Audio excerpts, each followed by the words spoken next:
Assalamualaikum warahmatullahi wabarakatuh. Alhamdulillah, wassalatu wassalamu ala rasulillah wa ala alihi wa sahbihi wa man walah, wa la hawla wa la quwata illa billah. Ashhadu an la ilaha illallah wahdahu la syarikalah, wa ashhadu anna muhammadan abduhu wa rasuluhu alladzi la nabiyya ba'dah. Alhamdulillah, puji syukur kepada Allah, salawat dan salam kepada baginda Rasulullah sallallahu alaihi wasallam.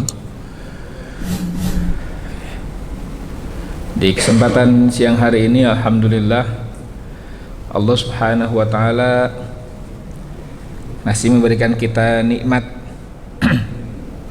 nikmat sehat, terutama sehat jasmani dan rohani, yang kalau tidak ada di antara nikmat sehat yang dua ini, rasa-rasanya mustahil kita bisa menjalankan segala bentuk aktivitas, terutama aktivitas ibadah, dengan tenang, dengan nyaman. Semoga apa yang kita lakukan berupa amalan-amalan kebaikan diterima oleh Allah Subhanahu wa taala sebagai sebuah investasi akhirat kita. Amin ya rabbal alamin. Hadirin rahimakumullah, para jamaah yang Allah muliakan, kita melanjutkan pembahasan sebelumnya, pernikahan Nabi Shallallahu Alaihi Wasallam dengan Ibunda Khadijah. Saya sampaikan berkali-kali, nama istri-istri Nabi itu tidak pakai Siti, ya Pak ya. Siti itu ya sebutan orang kita saja, sebutan orang Melayu. Siti itu singkatan dari Sayyidati atau Nyonya. Kalau tuan Sayyid, kalau nyonya Sayyidah. Pakai imbuhan iya, atau sebagai bentuk kepemilikan, tuan saya, nyonya saya, Sayyidati. Disingkat jadi Siti. Bukan nama itu. Di kita saja jadi banyak nama Siti, Siti, Siti. Kemudian secara pribadi juga saya lebih cenderung sering menggunakan kalimah ibunda, ya, Ibunda Khadijah, Ibunda Aisyah, Ibunda Hafsah dan lain-lain. Meskipun mungkin dalam pembahasan saya tidak pakai imbuhan itu, tidak pakai embel-embel itu, bukan dalam rangka tidak hormat atau lain sebagainya, hanya ya memudahkan sajalah, ya memudahkan. Kenapa panggilnya ibunda? Karena memang istri-istri Nabi itu ibunya orang-orang beriman. Ummul Mukminin disebutnya kan. Nah, Aisyah Ummul Mukminin. Pertanyaan saya, kenapa istri-istri Nabi sebut sebagai Ummul Mukminin? Kenapa istri-istri Nabi disebut ibunya orang-orang mukmin, orang-orang beriman? Kalau Nabi enggak disebut bapak beriman kan? Kalau Nabi tidak disebut Abul Mukmin, enggak. Istri-istri Nabi disebutnya Ummul Mukminin. Jawabannya, karena sepeninggal Nabi Sallallahu Alaihi Wasallam, saya harus sebutkan janda-janda, ya, istri-istri Nabi itu haram dinikahi oleh orang-orang beriman, oleh siapapun. Jadi istri-istri Nabi yang ditinggalkan oleh Nabi itu haram hukumnya, sama sebagaimana seorang anak haram menikahi ibunya. Maka disebutlah Ummul Mukminin. Itu bahasa hadis. Kalau bapak-bapak baca hadis, an Aisyata Ummul Mukminin, Ummul Mukminin, an Hafsah, an Maimunah dan seterusnya, biasa sering pakai istilah Ummul Mukminin, ibunya orang-orang beriman. Terakhir kita sampai pada pembahasan pernikahan Nabi Shallallahu Alaihi Wasallam yang selama menikah dengan Ibunda Khadijah, Nabi tidak pernah memadu, ya. Selama pernikahan Nabi dengan Ibunda Khadijah, Nabi tidak pernah memadu. Meskipun waktu itu masyarakat Arab sendiri itu biasa, Pak. Ya, menikah lebih dari satu kali atau punya istri lebih dari satu itu biasa.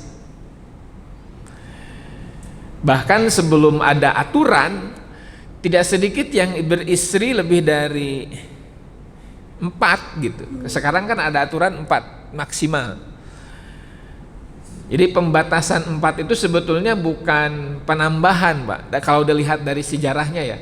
Kalau dilihat dari sejarahnya, istri lebih dari satu itu bukan penambahan tapi pengurangan. Yang punya istri 10 dikurangi sampai maksimalnya 4. Itu berdasarkan sejarahnya. Di sini ada yang lebih dari satu, Pak? Jangankan melakukan, membahasnya saja kita agak gimana gitu ya, Pak. Ngomonginnya aja mah ngeri-ngeri sedap ini. Baik. Kalau di luar ya, salah satunya yang saya tahu di Thailand, Pak. Saya punya kawan beberapa di Thailand itu biasa, Pak. Melakukan ta'adud atau poligami itu biasa. Saya waktu kuliah setidaknya ada 6 atau 7 orang yang dari Thailand. Itu hampir rata-rata semuanya bapaknya punya istri lebih dari satu. Ada yang paling akrab dengan saya itu dia anak ke-4 dari istri yang ketiga katanya gitu. Luar biasa. Total semuanya berapa? Kalau tidak salah 17 itu ada saudara sebapaknya ya. Produktif sekali. Baik. Nah, Nabi Shallallahu Alaihi Wasallam tidak memadu Ibunda Khadijah. Kenapa? Hadirin rahimakumullah, Ibunda Khadijah ini adalah seorang perempuan bangsawan yang kalau dilihat dari sisi status sosial itu sangat terpandang, memiliki kekayaan yang boleh dibilang lebih dari kekayaan Nabi Muhammad SAW sendiri. Nabi memang sebagai seorang pemuda punya kekayaan yang cukup ya boleh dikatakan ex-mud kan, eksekutif muda. Maharnya saja 20 ekor unta yang kalau kalikan, ini kita ambil yang minimal, karena ada beberapa versi, ada yang menyebutkan 100 unta, ada yang menyebutkan pakai hitungan dinar. Kita pakai yang 20 ekor unta, dan ini pun sudah sangat banyak. Kemarin di pertemuan sebelumnya sudah kita hitung bersama, kalau 20 kali 7.000 kan berapa? Atau kali 8, 160.000, kali 4 saja Pak, kali 4.000 ya kan banyak. Hampir atau setara 700-an juta Pak maharnya itu. Belum mungkin biaya pesta. Di kita kan biasanya lebih banyak biaya pesta. Maharnya 3 gram. 3 gram kalau dipakai emas yang bagus 3 juta. Pestanya menghabiskan 20 juta. Ini bukan salah, Pak. Bukan salah membuat pesta yang meriah karena sebagai bentuk apa ya? Sebagai bentuk ekspresi dengan harapan sekali seumur hidup, misalkan Pak, harapannya seperti itu. Tapi pakai mahar yang sedikit, ini kurang relevan lah ya, kurang sebanding. Kalau mau pesta 20 juta ya setidaknya maharnya setengahnya lah gitu. Itu anjuran saja sih, tidak harus Pak, monggo saja. Karena yang paling penting itu mahar, ya. Yang paling penting itu mahar. Tidak ada pesta, nggak jadi masalah. Nabi pernah menganjurkan agar dibuat walimah, walau bisyatin, meskipun dengan seekor kambing. Tapi kalau ada yang mau menikah tapi lantaran tidak punya mahar, kata Nabi, wallahu khotamu hadidin, meskipun dengan cincin dari besi. Di kita menemukan cincin dari besi nggak susah, Pak. Pakai baut.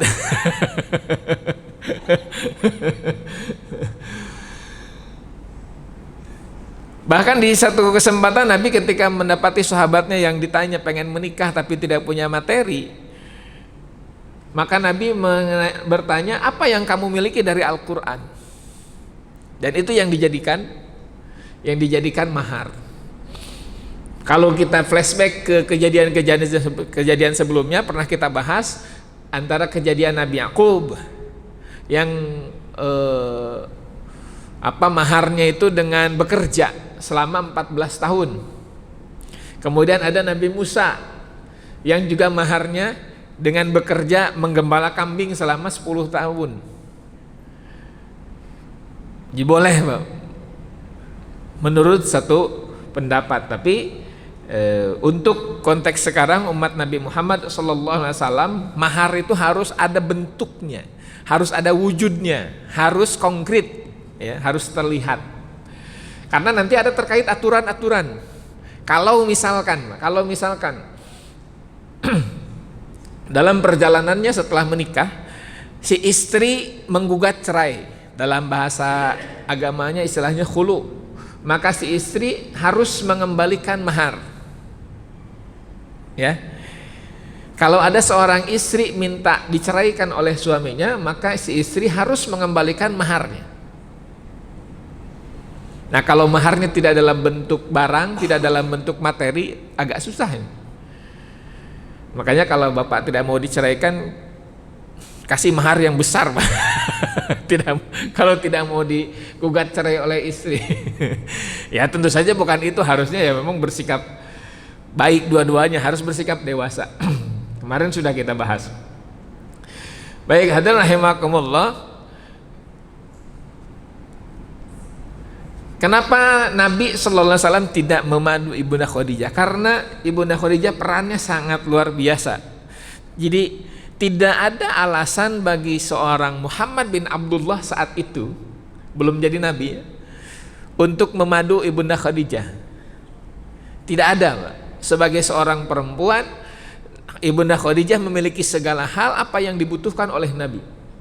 Sebagai seorang istri, apapun yang dibutuhkan oleh seorang suami ada dalam diri Ibunda Khadijah. Bahkan ingatan tentang Khadijah itu tidak pernah tidak pernah dikalahkan oleh yang lain. Ketika Ibunda Khadijah sudah wafat dan Nabi menikah dengan beberapa istri yang lain, Ibunda Khadijah tidak tergantikan. Bahkan sering menyebut-nyebut nama Khadijah. Setelah Ibunda Khadijah wafat, Khadijah itu begini. Jadi sering begitu. Dan itu jelas membuat cemburu para istrinya, terutama Ibunda Aisyah yang memiliki rasa cemburu yang sangat tinggi. Karena terlalu seringnya Nabi mengungkit nama Khadijah, mengungkit jasa Ibunda Khadijah. Waktu peristiwa Futu Mekah, nih saya sampaikan dulu. Ini gambarannya, Pak. Waktu peristiwa Futu Mekah, Nabi sallallahu alaihi wasallam menemui teman-temannya Khadijah. Kemudian ngobrol, bernostalgia lah, ya. Sambil diselingi dengan canda tawa dan lain sebagainya. Jadi ngobrol dengan teman-temannya Khadijah waktu di Mekah. Ini tidak bicara masalah keyakinan, keimanan. Pokoknya siapapun yang pernah dekat dengan Ibunda Khadijah di masa lalu, itu Nabi ya nostalgia untuk mengenang seorang yang bernama Khadijah. Kemudian bahkan Nabi kalau tidak penuh kesadarannya akan mengira bahwa adiknya Khadijah itu ya Khadijah, karena saking miripnya. Mungkin dari sisi fisik, dari sisi suara, ditambah lagi karena memang kecintaan Nabi sallallahu alaihi wasallam itu sangat dalam, sangat tinggi kepada Ibunda Khadijah. Ini keutamaan seorang Khadijah nih. Bahkan keutamaannya. Pada suatu ketika Jibril pernah datang kepada Nabi sallallahu alaihi wasallam dan berkata, "Wahai Rasulullah, ini dia Khadijah. Ia datang kepada engkau dengan membawa wadah berisi lauk pauk." Maksudnya ketika Nabi sedang di suatu tempat, sedang di Gua Hiro. Tidak disebutkan sih ya. Ada yang menyebutkan bahwa setelah peristiwa mendapatkan wahyu, Nabi tidak pernah datang lagi ke Gua Hiro. Nabi tidak pernah datang lagi ke Gua Hiro. Jadi setelah mendapatkan wahyu, Nabi sudah stop datang ke Gua Hiro. Tapi kemudian Nah, kata malaikat Jibril nih, karena sudah tahu ya siapa yang akan datang, Jibril menyampaikan, apabila dia datang kepadamu maka sampaikanlah salam dari Allah dan dariku kepadanya.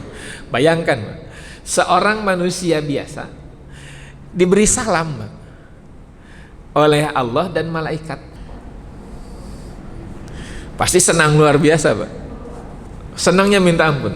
Nah, ini Ibunda Khadijah dapat salam dari Allah, dapat salam dari malaikat. Sampaikan salamku min rabbiha wa minni, kata malaikat Jibril. Sampaikan salam dari Allah dan dariku, kata malaikat Jibril. Selain itu, beritahukan pula kepadanya bahwa rumahnya di surga terbuat dari emas dan perak, yang di sana tidak ada kebisingan dan kepayahan. Sudah diberitahukan, Pak, akan mendapatkan apa di surga. Kita kan nggak tahu dapat apa di surga. Nggak ada kabar baik apapun, Pak, secara khusus maksudnya untuk kita, Pak, secara pribadi. Hanya diberikan gambaran secara umum. Kita bisa mendapatkan rumah kalau membangun masjid. Man bana masjidan banallahu baitan fil jannah. Siapa yang membangun masjid maka dia akan dibangunkan rumah di surga. Itu pun belum spesifik, masih umum. Ibunda Khadijah sudah disediakan. Bagaimana bentuknya, bagaimana keadaannya sudah disediakan. Dan ini jelas sebuah keutamaan bagi beliau. Nah, hadirin rahimakumullah, ini kita membahas yang sebelumnya ya. Dalam proses pernikahan Nabi selama 25 tahun kurang lebih, tidak pernah didapati masalah, bukan tidak pernah mendapatkan masalah, tidak pernah ada cekcok kalau bahasa kita. Setiap ada masalah selalu bisa diselesaikan dengan epik gitu. Karena sama-sama dewasa, sudah akil, sudah balik, ditambah lagi rasyid. Ini yang kalimat rasyid ini yang paling penting sebagai bekal pernikahan setiap orang. Baik, hadirin rahimakumullah. Nah, ini indikatornya matang dalam berpikir, matang dalam mengambil keputusan, kemudian matang dalam menyelesaikan masalah. Dalam berpikir, dalam mengambil keputusan, dan menyelesaikan masalah. Jadi ketika datang masalah itu ya seperti label suatu lembaga menyelesaikan masalah tanpa solusi, tanpa masalah. Baik. Keturunan Nabi, ditambah lagi Nabi itu hanya dikaruniai keturunan oleh Allah, hanya diberikan keturunan oleh Allah itu melalui Ibunda Khadijah, tidak melalui istri-istrinya yang lain. Ya, anak yang pertama namanya Qasim, sehingga ini jadi julukan Abu Qasim atau Abul Qasim. Meninggal di usia beberapa bulan, tidak sampai 1 tahun. Kemudian yang kedua Zainab. Zainab ini menikah dengan Abul As. Nanti ada kisahnya, Pak, ketika Nabi hijrah. Kemudian yang ketiga ada namanya Ruqayyah. Ruqayyah dinikahi oleh Utbah bin Abdul Uzza. Ada yang ingat Abdul Uzza siapa, Pak? Atau belum tahu? Siapa? Abdul Uzza, Pak. Abdul Uzza ini paman Nabi, terkenal, Pak, paling terkenal, paman Nabi paling terkenal karena namanya, julukannya ada dalam Al-Quran surah keempat terakhir, Abu Lahab. Nama aslinya Abdul Uzza, dinikahi Utbah bin Abu Lahab kalau mau disebutkan. Utbah bin Abdul Uzza. Kemudian yang keempat Ummu Kulsum dinikahi atau dinikahkan dengan Utaibah bin Abdul Uzza juga. Jadi kakak menikah dengan kakak, adik nikah dengan adik. Ketika Nabi mendapatkan wahyu, jadi mereka dinikahkan sebelum Nabi umur 40 tahun. Ya, anak-anaknya sudah menikah. Nabi mendapatkan wahyunya disampaikan di kepada keluarganya, ternyata Utbah tidak mau mengikuti Nabi, Utaibah juga tidak mau mengikuti Nabi. Ruqayyah dan Ummu Kulsum dicerai. Ya, Ruqayyah dan Ummu Kulsum diceraikan. Akhirnya Ruqayyah dinikahi Utsman. Ruqayyah kemudian nanti meninggal, Utsman menikahi Ummu Kulsum. Nah, makanya Utsman punya gelar atau julukan Dzinnurain, orang yang punya dua cahaya, karena menikahi dua putri Nabi secara terpisah, Pak. Tidak dimadu ya. Menikah dengan Ruqayyah, Ruqayyah meninggal, kemudian menikahi Ummul Kulsum. Ini kalau bahasa kita sekarang apa? Turun ranjang. Boleh, Pak. Apakah meninggal atau bercerai? Boleh. Yang tidak boleh itu mengumpulkan atau memadu. Anta jema'a bainal ukhtaini, bahasa ayatnya. Tidak boleh mengumpulkan di antara dua bersaudara atau antara sepupu dengan ponakan, bukan sepupu, antara ponakan dan bibinya. Tidak boleh. Nikah dengan bibinya, dinikah juga ponakannya nggak boleh. Kalau secara terpisah boleh.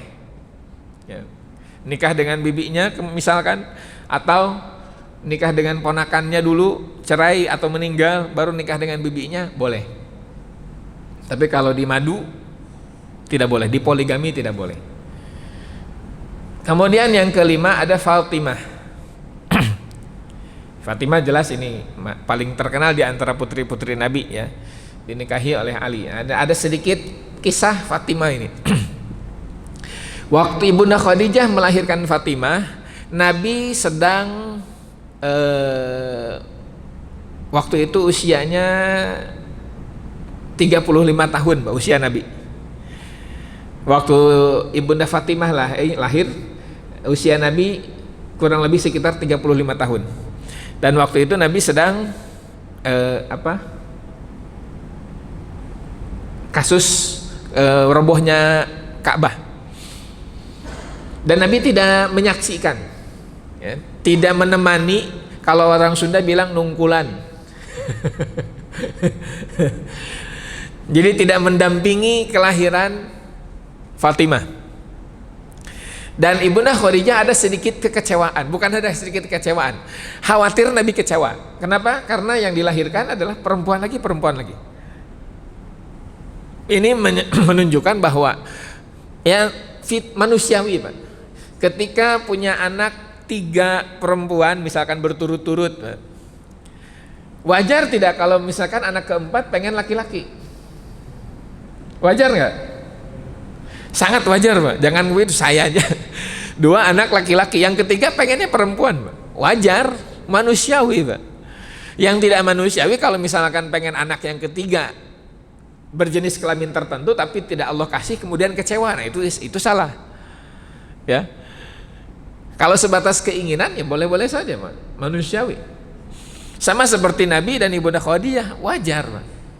Tapi kemudian Ibunda Khadijah merasa khawatir, jadi takut suaminya kecewa karena kok melahirkan perempuan lagi. Ditambah kondisi sosial saat itu ya lagi genting, Pak.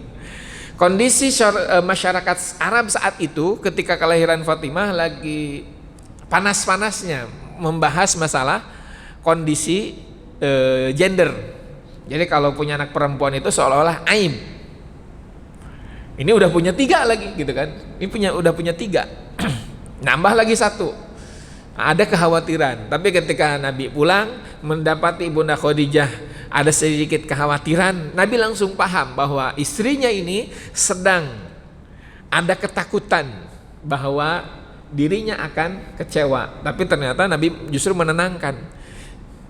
Masalah anak itu masalah rezeki. Tidak ada kekuasaan kita untuk mengatur.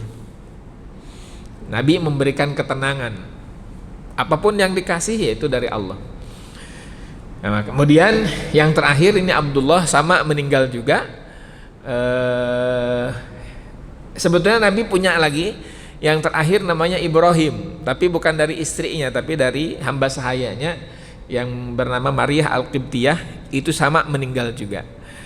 Jadi secara nasab Nabi tidak memiliki keturunan dari jenis laki-laki yang hidup sampai dewasa, Pak. Semuanya meninggal di usia kecil. Maka ya kalau sekarang ada keturunan Nabi ya asalnya dari Fatimah. Asalnya dari Fatimah. Hasan, Husain dan seterusnya. Ini nasabnya ke Ibunda Fatimah. Dan itu diakui, Pak. Itu diakui.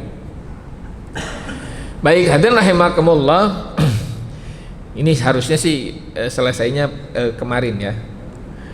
Kita bahas berikutnya tentang kecerdasan Nabi Shallallahu Alaihi Wasallam ketika di usia 35 tahun terjadi banjir bandang. Ini yang mengakibatkan robohnya bangunan Ka'bah. Jadi bangunan Ka'bah roboh beberapa bagian, jadi rusak, Pak. Masih berdiri tapi beberapa dinding, beberapa bagian roboh, terbawa arus, dan jelas tidak enak dipandang lah bahasanya. Kalau mau direnovasi jelek nantinya, jelek. Akhirnya waktu itu Nabi kan belum jadi Nabi ya, usia 35 tahun. Ada seorang tokoh bernama Walid bin Mughirah. Walid bin Mughirah ini punya anak. Kira-kira siapa namanya, Pak? Khalid bin Walid. Nah, Walid bin Mughirah ini tokoh, tidak menjadi sahabat Nabi, ya, tidak menjadi sahabat Nabi. Malah Walid bin Mughirah ini termasuk orang yang menolak. Malah dia menyatakan harusnya dia yang jadi nabi. Harusnya dia yang jadi nabi. Itu pernyataan Walid bin Mughirah. Tapi Walid bin Mughirah ini seorang tokoh paling kaya saat itu, Pak. Dari sisi harta paling banyak. Kiswah itu kan sudah diganti sejak dulu, Pak. Ya, sebelum Nabi lahir penggantian kiswah itu sering dilakukan, dan itu dilakukan setiap setahun sekali. Ketika tanggal 9 sampai sekarang, Pak. Kenapa dilakukannya tanggal 9 Zulhijjah yang dimaksud? Kenapa dilakukannya tanggal 9 Zulhijjah?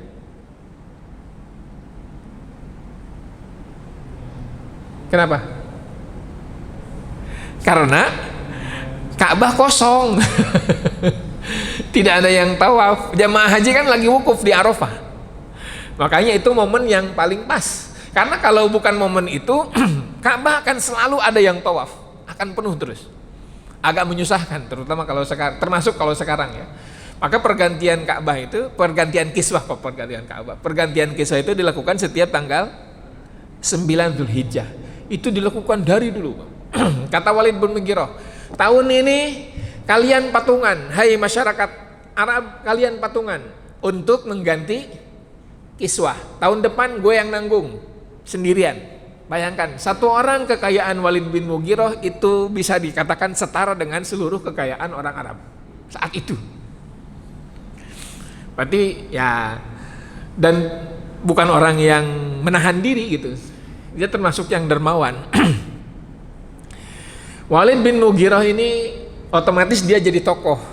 Ya karena memang dia pandai, juga punya kelebihan dari sisi harta, dan juga dari sisi sosialnya juga tidak tercela lah saat itu. Kata Walid bin Mughirah ini, gimana nih Ka'bah ini? Masa rumah Allah begini? Mereka tetap menyebut Ka'bah itu rumah Allah. Nggak bagus lah. Nanti malu sama jemaah haji yang datang, malu sama jemaah haji yang datang. Kita robohkan saja, katanya gitu. Nanti kita bangun ulang. Kita robohkan, nanti kita bangun ulang. Kata Walid bin Mughirah, terus siapa nih yang mau ngerobohin ini? Yang mau merobohkannya siapa? Gak ada yang berani, Pak. Gak ada yang berani. Kenapa? Seluruh orang-orang Mekah tahu akibat dari orang yang mau melakukan sesuatu yang buruk terhadap Ka'bah. Siapa? Abroha. Tahu Pak kisah itu? Kisah Abroha yang memimpin pasukan gajah itu terkenal. Kenapa sampai terjadi demikian? Karena dia punya niat menghancurkan Ka'bah. Maka sejak saat itu ya tidak ada yang berani mengganggu, merusak Ka'bah. Tidak ada. Akhirnya Walid bin Mughirah memberanikan diri karena ini dalam rangka membangun ulang ya, bukan mau merusak. Sebelum merobohkan, jadi dia robohkan dulu satu bagian, satu dinding dengan mengatakan ya Allah, pakai bahasa ya Allah. Karena mereka meyakini Allah, hanya salah dalam cara menyembahnya. Jadi melalui perantara-perantara yang lain, dalam hal ini berhala. Tidak dalam rangka merusak. Jadi dirobohkan sebagian ya, satu dinding misalkan dirobohkan, terus dia ngumpet Pak di rumahnya, ngumpet seharian. Dirobohkan terus ngumpet Pak, nunggu gitu. Maksudnya ini ada adab nggak gitu. Dia ngumpet. Padahal kalau Allah niat mengadab kan, mau ngumpet dimanapun tetap bakal kejadian, bakal dirasakan. Ngumpet, ternyata tidak terjadi apa-apa. Akhirnya baru dia keluar, nunggu seharian Pak, bayangkan saking niatnya dan takutnya. Nunggu seharian, ternyata tidak terjadi apa-apa. Akhirnya baru kemudian setelah tidak terjadi apa-apa itu dirobohkan semua. Kemudian kata Walid bin Mughirah, wahai masyarakat Arab, kumpulkan harta-harta kalian dengan satu catatan, hanya dari harta yang halal, bukan hasil dari menipu, bukan hasil dari riba. Mereka sudah tahu hukum. Menipu haram, riba haram, bukan dari hasil prostitusi, bukan dari hasil mencuri dan lain-lain. Pokoknya gak boleh yang haram. Artinya mereka tahu hukum itu ya, sudah ada hukum. Akhirnya dikumpulkan semuanya, mengumpulkan. Nah, karena dibatasi hanya karena dari yang halal saja, ternyata harta yang terkumpul itu tidak cukup. Sampai saya sampaikan Pak, ini bangunan Ka'bah dari zaman Nabi Ibrahim, bentuknya ya seperti ini, balok, tidak memiliki atap, memiliki 2 pintu masuk tanpa daun pintu di sebelah timur dan barat, yang sekarang jadi multazam, itu bagian timur. Tinggi 4,5 meter, panjang 11, panjang dinding sebelah utara 11, panjang dinding sebelah barat 16 meter, panjang dinding sebelah selatan 11 meter, panjang dinding sebelah timur 16 meter. Jadi presisi ya, 11, 16, 11, 16. Nah, kemudian ini bangunan sekarang Pak.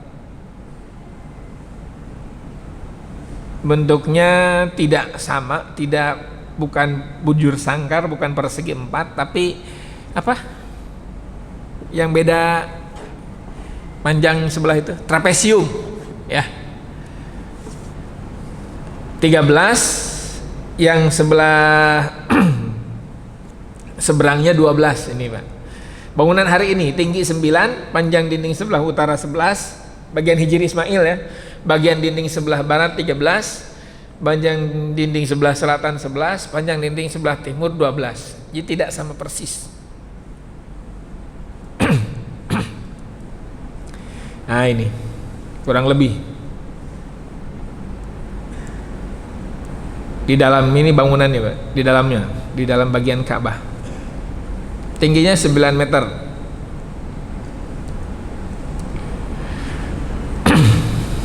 Ini tadi sudah disampaikan, kata Walid bin Mughirah, tidak menginginkan selain kebaikan. Tulisan di atap Ka'bah, dari dulu Mekah adalah rumah Allah yang haram, maksudnya yang suci. Rezekinya datang dari 3 jalur. Mekah tidak bisa jadi tanah halal oleh penguasanya. Maksudnya ya, tanah haram itu tanah suci, tidak boleh ada tidak boleh ada dosa. Ini kurang lebih. Baik. Pertanyaannya tadi ya, kenapa tadinya kan persegi panjang jadi persegi 4 kalau sekarang lah, biar simpel. Karena dananya tidak cukup. Jadi ada perdebatan gimana nih, mau dikembalikan seperti semula, bangunnya panjang tapi pendek jadinya gitu, tapi pendek jadinya pendek.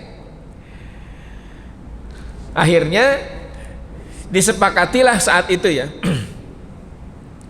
dikurangi panjangnya tapi jadi tinggi, tapi kemudian diberi tanda setengah lingkaran yang kemudian kita sebut sebagai Hijir Ismail. Hijir Ismail ini bagian dari Ka'bah.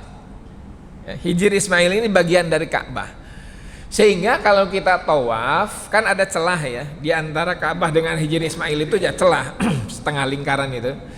Kita haram masuk ke Hijir Ismail ketika sedang tawaf. Kalau misalkan kita tawaf, yang namanya tawaf itu kan mengelilingi Ka'bah, tidak boleh masuk ke celah Hijir Ismail. Kalau sekarang ada apa bahasanya, garis kuning, ada garis kuning, jadi bisa dikonfirmasi gitu. Maksudnya orang bisa sadar kalau nggak boleh masuk ke situ. Kalau sedang tawaf, kalau tidak sedang tawaf boleh Pak duduk di situ. Tidak boleh masuk ke Hijir Ismail. Kalau masuk tawafnya batal. Harus mengulang dari awal. Kita sudah tawaf 1, 2, 3, putaran keempat, putaran kelima atau putaran ke-6 atau bahkan putaran ke-7 masuk ke Hijir Ismail, batal tawafnya Pak. Ngulang lagi dari awal. Kenapa? Yang namanya tawaf itu mengelilingi Ka'bah, bukan masuk ke area Ka'bah. Kalau mau masuk ke Hijir Ismail silahkan, tapi di luar tawaf. Nah itu sejarahnya. Bahkan Nabi pernah menyebutkan, kalaulah bukan karena kondisi umatmu, ini Nabi bilang kepada Ibunda Aisyah, kalau bukan karena kekhawatiranmu, kalau bukan karena umatmu yang belum siap, bukan umat, kaum. Kalau bukan karena kaummu yang belum siap, aku ingin mengembalikan Ka'bah kepada kondisi semula, maksudnya persegi panjang. Tapi sekarang ya entah kenapa tuh pihak Khadimul Haramain membiarkan itu. Wallahu alam. Pengen saya tanya kenapa tidak seperti zaman Nabi Ibrahim.